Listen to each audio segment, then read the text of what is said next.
Hi VC, this is Aaron, Mitha Alamere, and today I'm going to be talking about one of my favorite bands, Anthrax. Been into them for 35 or more years.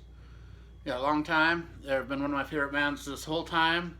Love all their eras, from their first album all the way to their newest one. I liked all of it. A lot of people stopped listening when John Bush came aboard, but I love that stuff too. Um, I'm going to start with the first record here. This here, Fistful of Metal. This is a very raw, great record. It had Scott Ian, of course, one of the founders, on rhythm guitar. Dan Spitz on lead guitar, who was there for a long time. Neil Turbin on the vocals. It's the only album with Neil Turbin. Dan Lilker on bass, and Charlie Benante, who's been there the whole time, on drums. Him and Scott Ian are the only two members that have been in Anthrax the entire time, and they're both amazing.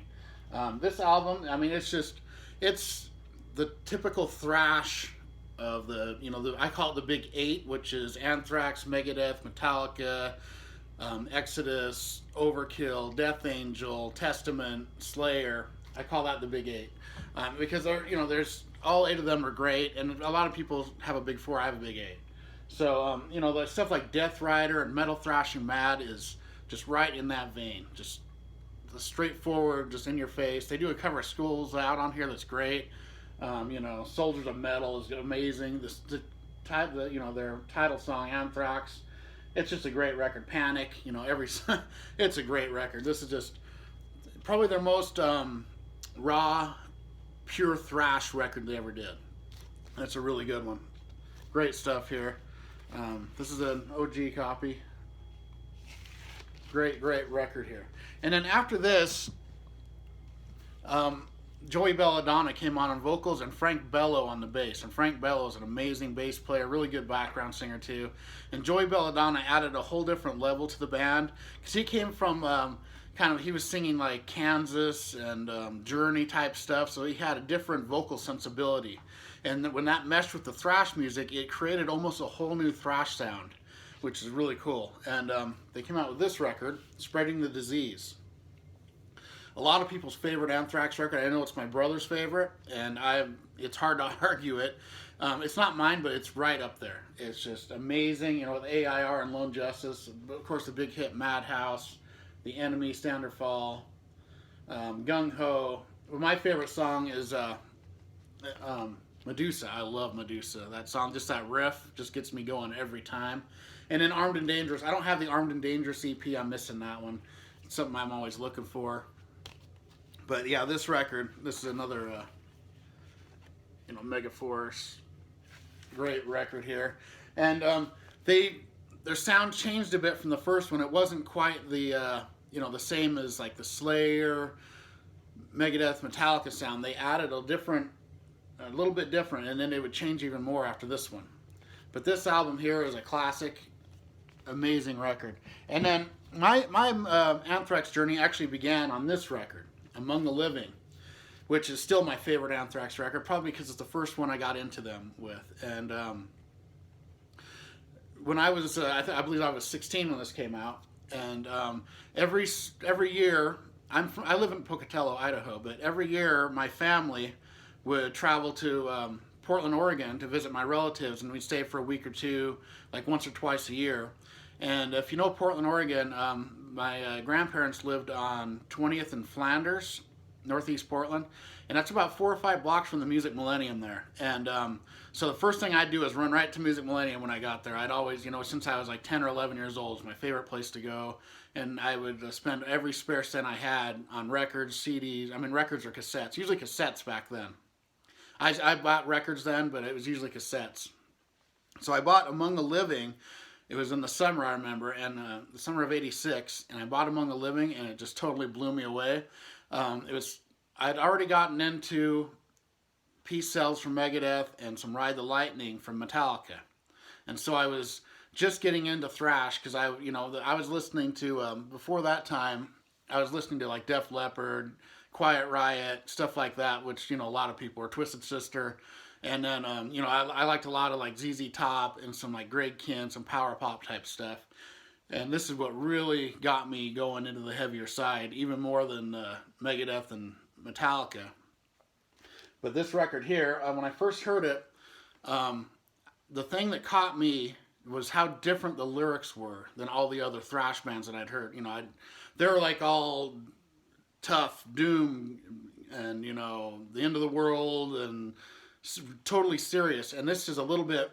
They have this too. That too, Anthrax does. But then they throw in stuff like Among the Living, which is about a Stephen King novel, and I Am the Law, which is about Judge Dredd comic book, and Skeleton in the Closet, another one about another Stephen King. So they had a different sensibility about them that wasn't just all just doom and death, and which I really liked. And the song that really caught me when I first heard this was Caught in a Mosh. I'd never heard anything quite like it, and I really loved the lyric, clapping, talking to you is like clapping with one hand. I thought it was so hilarious, and it just cracked me up so much, and I was hooked with Anthrax ever since I heard that. And then the mosh part where it really got heavy, I just loved that. And every song on this is amazing. ADI, Horror of It All, it's one of my favorite songs. One World, the big song Indians, of course. But this is an amazing record. It's really hard to beat this one for me just because it was the one that I got into them with. It's on Island Records. But it's a great album. Probably my favorite still. And I also have the Indians 12-inch single. And then by that time, I was totally into Anthrax. After Among the Living, and then growing up in Idaho, there was like three factions of music lovers. There was the hard and heavy metal guys, which was what I got into, and then there was the rap crowd, which was like a fight between the heavy metal and the rap crowd. You wouldn't associate with it, You go to a party, it'd either be hard rock or rap playing, and then the other people wouldn't go to it. They'd find their own kind of niche. And then there's also a country crowd, but I was in the hard rock metal crowd. And so when this came out, it was a big shock because they blended the rap and the metal with "I'm the Man," of course, and it was like the lyrics were so funny, I liked it, and it kind of grew on me. And the Sabbath Bloody Sabbath on this is great too, and the live stuff. But this kind of expanded me a little so I could accept the rap crowd a little better. Because I was very, hard rock metal or nothing. And then this one was just so different, and it kind of blended. It was the first one that really blended that together. And, it's not my favorite. And I actually saw them on tour for this record. They opened up for Kiss on the Crazy Nights tour, and Kiss and Anthrax were like two of my favorite bands at that time. So that was an amazing show. And I remember they played "I'm the Man" live. That was really cool because they all switch instruments, and it was great, amazing. So and then by the time this album came out, they were one of my very favorite bands. I just loved, and me and my friends listened to this. We'd drive around and just listen to this album over and over and over. State of Euphoria, and it's still one of my favorites. A lot of people think it's one of their weakest, but it's one of my top 3 or 4 Anthrax records. This is a repress on this cool, it's got the expanded version with Parasite, the Kiss song, which is cool, and Friggin' and the Riggin', and Pipeline, a couple others. But, and this continued on with their, their Stephen King songs, and just stuff like that. And, Now It's Dark was always one of my favorites about the movie Blue Velvet. Love that. And that's what I liked about them is they did the doom and gloom stuff too, but they also did all this other stuff that kind of added a whole different. They're the most unique of those big 8 because of that, because of the lyrical content. And I'm really big into lyrics, and I'd sit here and just read the lyrics, listen to them on headphones, and just read the lyrics on the cassette whole way through, over and over and over. So I know all these, these early Anthrax like the back of my hand. It's one of my favorite bands ever. And then after that, they put out this one here, Attack of the Killer Bees, which is really good. It's the longest EP ever on the back. It's got some great stuff. They do Milk, which is cool. Ring the Noise, another rap one, which is cool. I was a Public Enemy. It's pretty good. Chromatic Death. I'm the new version of I'm the Man. Parasite was on this. Pipeline, those couple songs. And nice NFB, nice fucking ballad. That's a great one. Hilarious lyrics. They have a great sense of humor. And this lineup stayed together for quite a while. It's on Island as well. And it's really good. It's a fun listen, that is. And then I only have this on cassette, but this is Anthrax Live, The Island Years. Really good live album by them at this era. And then they came out with this monster, Persistence of Time. And the first single was Got the Time, which is a Joe Jackson cover. That's really cool, and it's Anthrax all the way. But Belly of the Beast is it's a beast of a song. In My World, Keep It in the Family, two of my favorite Anthrax songs. One Man Stand. This is an amazing album too. All these early Anthrax are just amazing. And this is a repress. I need to get me an original of this one as well.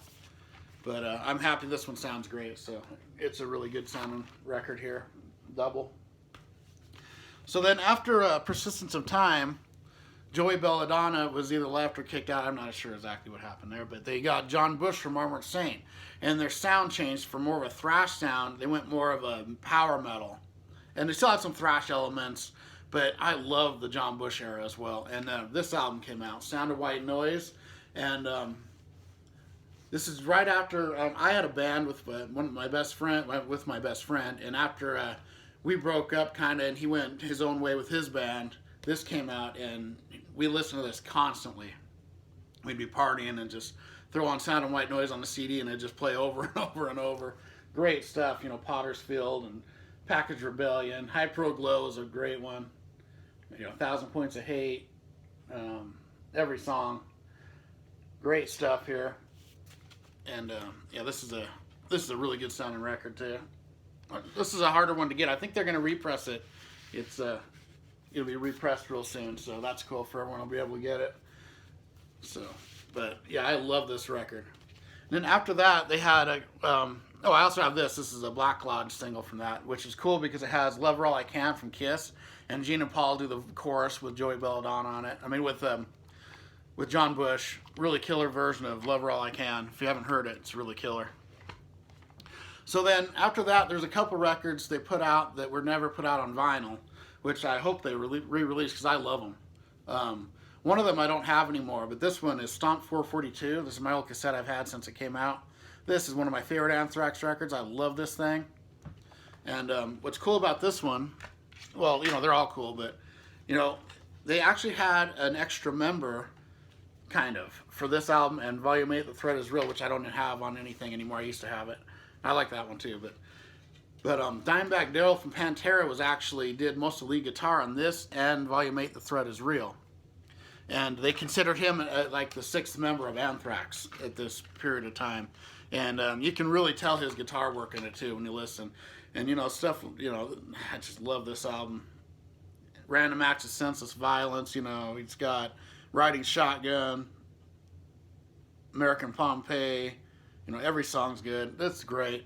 If you haven't heard these Anthrax records, or you were put off by them before because their sound changed, take a listen to them again. They're great records. This one is just, I wish they would re-release this on vinyl. And Volume 8, The Threat Is Real came after that, and I love that one too, but I have the cassette cover, but the cassette disappeared, so I need to get a copy of that one. And then they put out this album, Weve Come For You All. I love this record. Probably the best John Bush record, really. It's just amazing all the way through. It's got a little more thrash sound to parts of it, and then parts of it are a little more commercial sounding, but it all works. And they even do a song called Taking the Music Back has Roger Daltrey singing on it, which is really cool. Strap It On's a great one. Black Dahlia is one of their heaviest songs I've ever done. I saw them on tour for this, and they were just rocking out. It was so killer. They did Black Dahlia, and it was the heaviest song in the concert. It was just killer. And then, What Doesn't Die, Refuse to Be Denied, Superhero, every song. This is an amazing record. And this is the last studio record with John Bush. Well, almost the last one. And I love this record. Great stuff here. And then they actually did this record with John Bush, too, called The Greater of Two Evils, which is John Bush singing the Joey Belladonna era and Neil Turbin era Anthrax songs. And they said they re-recorded them all. It's just not him just putting the vocals over. They re-recorded them. They sound amazing. Really good killer stuff here. And, I highly recommend this. It's great. They give them a new life, kind of. Not that they really needed them because they're so great anyway, but, they do everything from Death Rider to In My World. Those are the Cotton Amash. you know, Madhouse, Panic, Belly of the Beast, Gung Ho. You know, here's a track list. Amazing stuff. So I love this. So then they were kind of on hiatus. They got rid of John Bush and they brought Joey Belladonna back. And I was really excited about that because I always loved Joey Belladonna. I like John Bush. I liked them, you know, all their different eras. And then they put out this amazing record. Might be my second favorite Anthrax record after Among the Living, Worship Music. Love this album. But this one here was when they put it out first, and I didn't have the interludes or the extra song. And it's on this this cool vinyl here.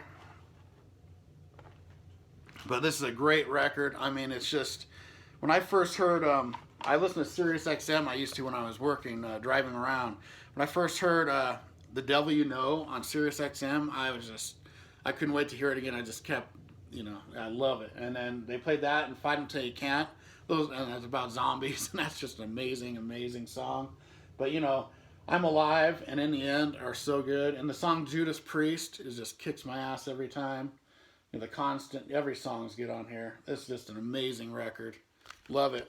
And then finally they re-released it on a double record, which I was totally excited because they put all the interludes that were in between the songs and the bonus song, which is New Noise. And that's a great song too. It's a cover song. And it's just on black vinyl. I actually prefer black vinyl myself. I mean, I don't mind colored vinyl. I'll get it, and it doesn't bother me. But I'm a black vinyl guy. But yeah, this sounds better too. This has an amazing sound, and it's the entire album, which I really appreciate them re-releasing it like that.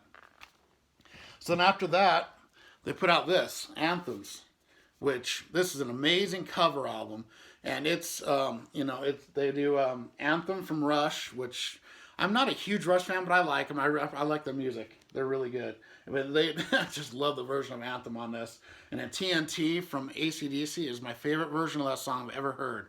They add this this guitar element towards the end, the Anthrax crunchy guitar thing. And now every time I hear it, I'm waiting for that guitar to come into that song. If I hear it by Anthrax, if I hear it by AC/DC or by Hermano or whoever.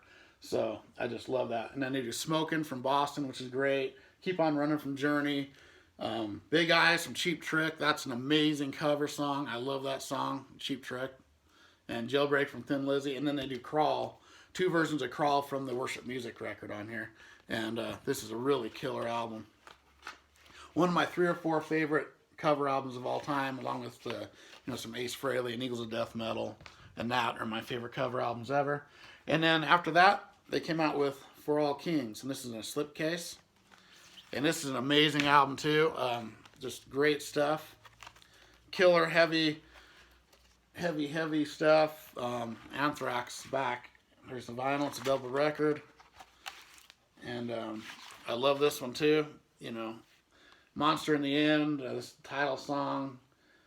Evil Twin. Every song's good on this too. Every song Anthrax does, I love those. So great album here, For All Kings. I'm waiting for their new one. I hope it comes out soon. And I also have this, Kings of Scotland. This is a triple live record in a box. And it's really good. It's, on the For All Kings tour. And they all come in these inner sleeves here like this. Those are the vinyl. And another one. And the last one here. And then it's got this booklet, which tour dates, pictures, and things on each of the members of the band. And it's Scott Ian and Charlie Benante. There's the two members that have been there the entire time, of course. And then they've got the whole band here, and Joey Belladonna and Frank Bello. Frank Bello's been there most of the time. Joey Belladonna a lot. And then they have a new guitarist on these last couple albums too, named Jonathan Donias. I don't know how to say his name. But he's a really killer guitarist too. And there's the band. And the complete. Oh, there's a volume 8. The threat is real. I still remember there's a song in there that talks about a monster crossing the Hudson River. I used to love that because I lived in New York for a little while on the Hudson River, so that was always really cool. So, but there's my Anthrax. Very great band. If you haven't heard the John Bush era in a while, go back and re-listen. It's great stuff, and I like all their stuff. So there we go. That's my metal for today. Love the Anthrax. I'll be back next Monday, hopefully. Last week I had some family obligations, so I couldn't do my metal, which kind of bummed me out, but that's all right. All right, everybody. Keep heavy, keep on rocking, and see you next time.